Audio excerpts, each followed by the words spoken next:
Waiting ఇక్కడ, మేమందరం కూడా వెయిటింగ్. అలాగే ప్రభాస్ గారు, మేము మిమ్మల్ని కొన్ని క్వశ్చన్స్ అడగాలానికి ఒక్క నిమిషం. కొంతమంది అక్కడ రాశారమ్మా, ఆ గ్రీన్ కలర్ ఒకసారి చూపించమ్మా, గ్రీన్ కలర్ కార్డ్. ప్రభాస్ గారిని పెళ్లి చేసుకోవాలి అంటే మాకు ఉండాల్సిన క్వాలిటీ ఏమిటి?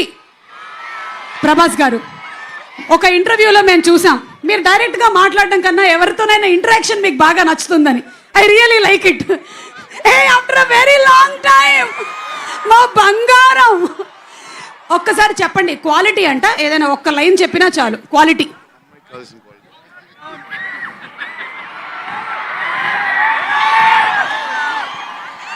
అదే తెలియక ఇంకా పెళ్లి చేసుకోలేదు.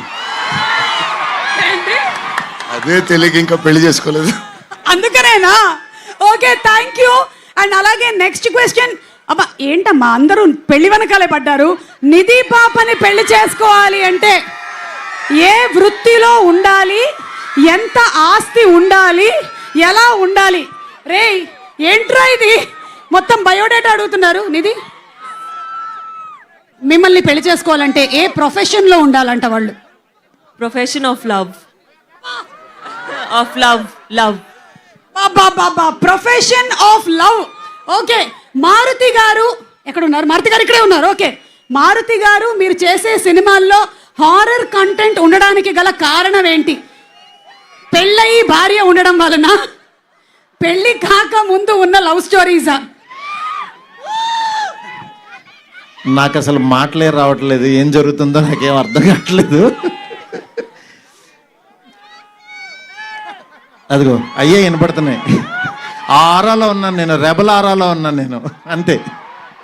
మీరు ఇందాక మీ ఆవిడ చెప్పినటువంటి ఒక మాట విన్నారో లేదో, 9th తర్వాత I will get back my love అని చెప్పారు. ఇది విన్నారు కదా మీరు? ఓకే, తమన్ గారు, చాలా క్రిటికల్ క్వశ్చన్. దయ్యాలలో ఏ దయ్యం చాలా danger? ఆడదయ్యమా, మగదయ్యమా?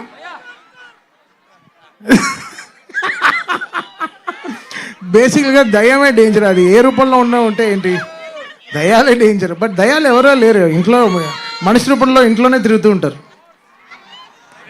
Okay, so thank you. అంటే మనిషి రూపంలోనే తిరుగుతూ ఉంటారని నన్ను చూసి అన్నారు, ఎందుకన్నారో తెలియదు. కానీ మీ మూవీ రాజాసాబ్ 3 హీరోయిన్లు ఉన్నట్లు, నాకు కూడా 3 లవర్స్ ఉన్నారు, ఎలా డీల్ చేయాలో సలహా ఇవ్వండి. మొత్తం చాలా రాసుకొని వచ్చినట్టున్నారు అంకుల్స్.